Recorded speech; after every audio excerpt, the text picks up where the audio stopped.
Arthur de Gracious POV. Arthur, akala ko ba magtatanim tayo? Tanong sa akin ni Shannon. Kasalukuyan kaming kumakain ng almusal. Binigyan ko na siya ng matinong almusal. Masiyadong matapang ang kapeng barako para sa kanya, kaya binilhan ko siya ng gatas. Pangit ang klima ngayon, hindi ito ang tamang panahon para magtanim, sagot ko na lang.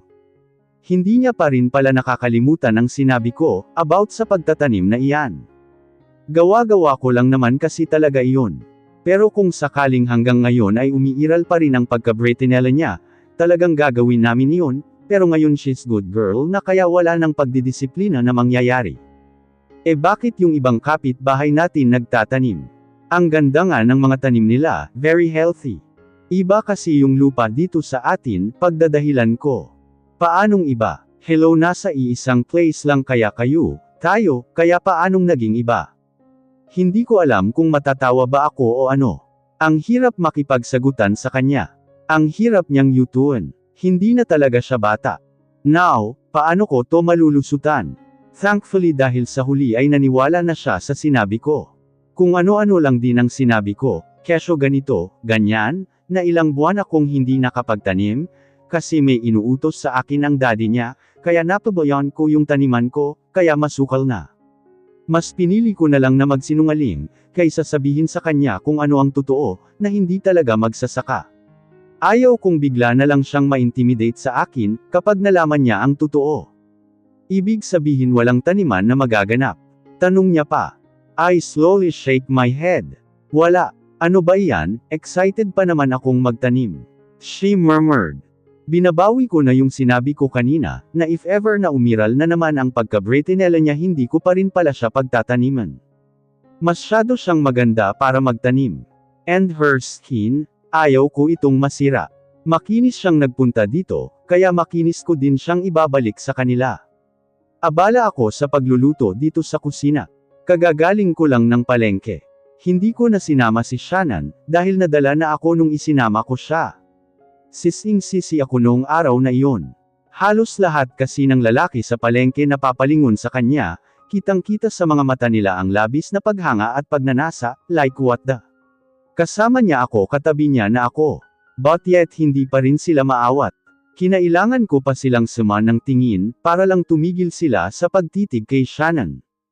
Arthur, nakita ko sa peripheral vision ko si Shannon, nakapapasok lang ng kusina. Oh, hindi na ako nag-abalang tapunan siya ng tingin. Arthur kasi, ano kasi?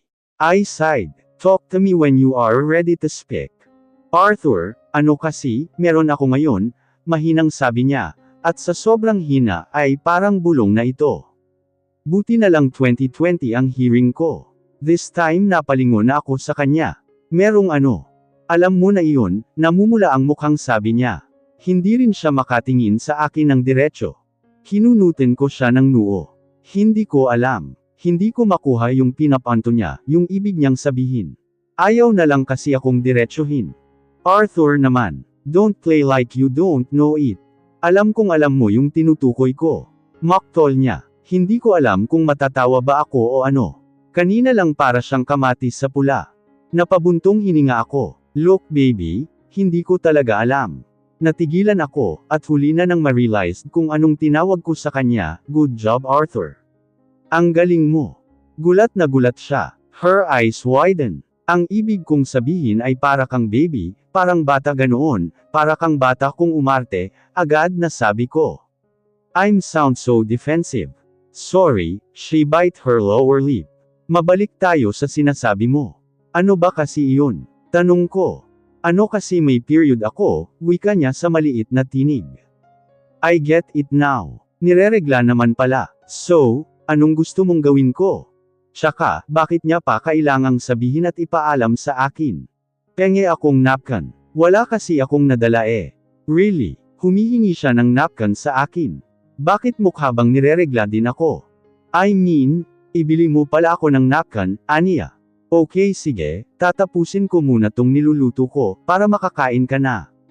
Bibili ako ng napkin. Wow! Just wow! Aling Mayang, may napkin po ba kayong tinda?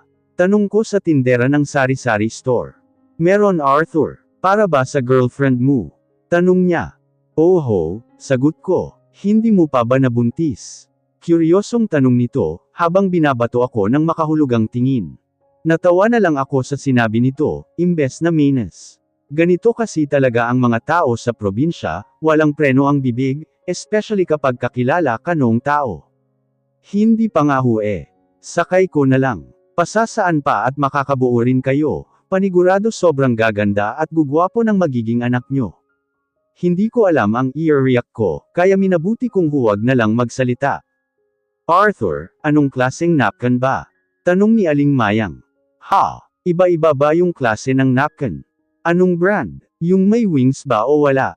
Tanong pa ni Aling Mayang. Hindi pala nasabi sa akin ni Shannon, kung anong napkin yung ginagamit niya. Nakaka-stress naman to. Aling Mayang, bigyan nyo na lang ho ako ng tig-5 balot ng lahat ng brand ng napkin na nandyan, pati na rin ng may wings at wala. Ha, ang dami naman. Hindi ko ho kasi alam yung napkin na ginagamit ni Shannon, kaya dadamihan ko na ho. Nang makabili na ako ng napkin, umuwi na rin ako agad. Arthur, ang dami naman nito. 3 araw lang ako rereglahin. Hindi 1 taon. Napakamot ako sa likod ng ulo. Hindi ko kasi alam kung anong klaseng napkin yung ginagamit mo, kaya bumili ako ng marami. Payak siyang ngumiti. Salamat dito. May bayad iyan, ani ko. Ha, teka sandali kukuha ako ng pera, tarantang sabi niya. Ibang bayad ang tinutukoy ko, hindi pera. E ano? Hindi bale na lang. Saka na lang kita sisingilan kapag handa ka na. She pouted. Ano ba kasi iyon? Basta, natatawang sabi ko. Buryong-buryo na ako dito sa bahay. Wala akong magawa. Yung mga librong dala ko, natapos ko ng lahat basahin, ilan lang din naman kasi iyon.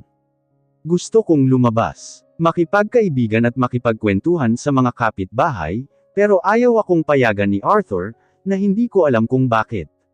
Kahit kailan hindi ko magets ang tinatakbo ng utak ng lalaking iyon.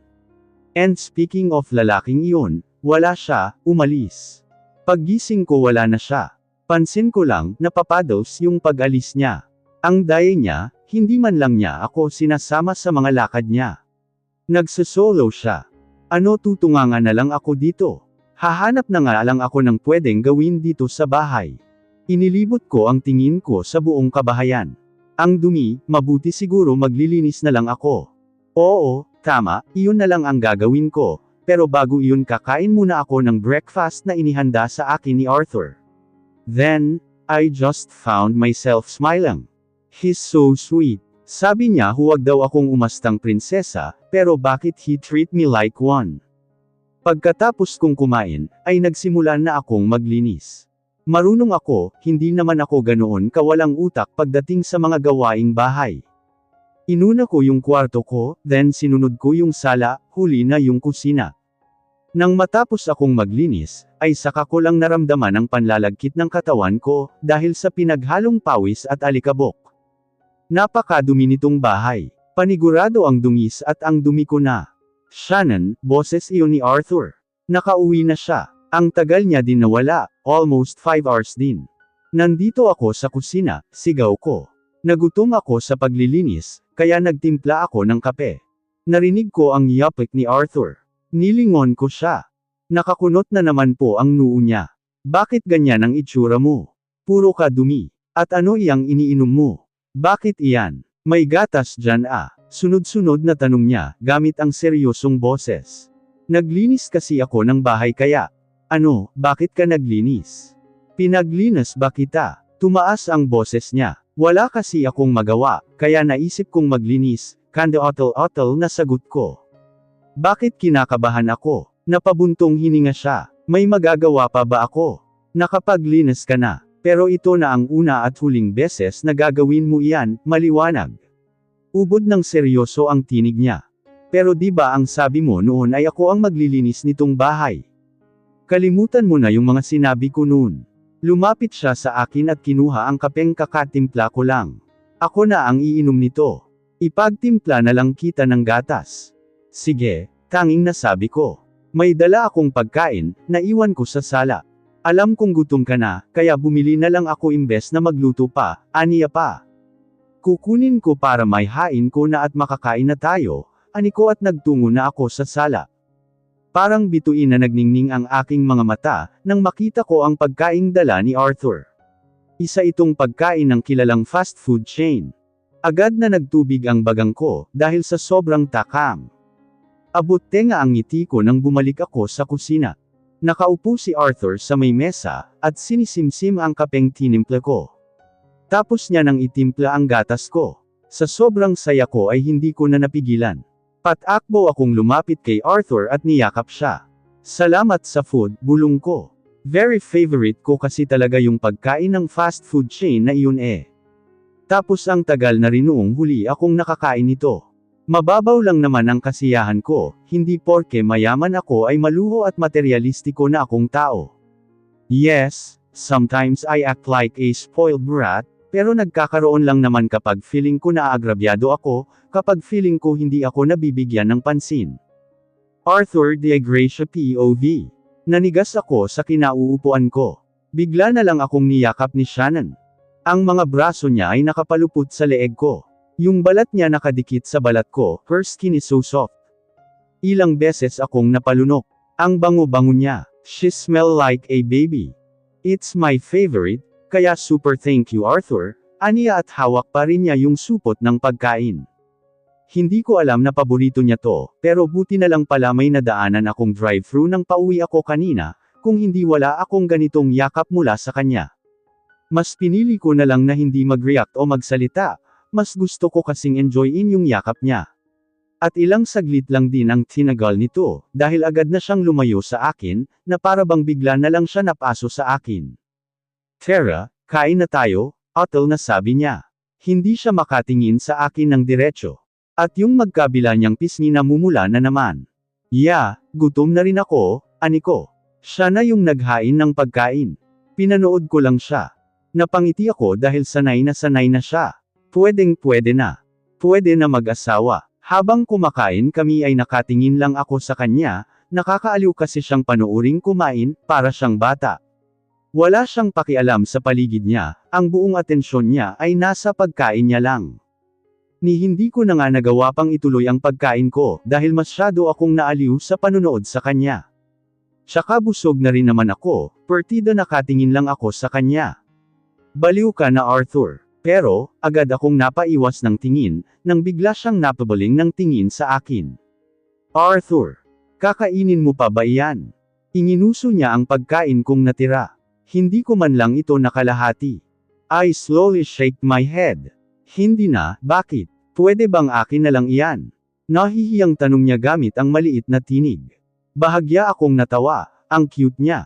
Cute? Saan nanggaling ang salitang iyon, Arthur? Nababaliw na talaga ako. Pero kung kakainin mo pa, hindi na lang, nakalabing sabi niya. Hindi na, hindi ko nakakainin, sayo na to.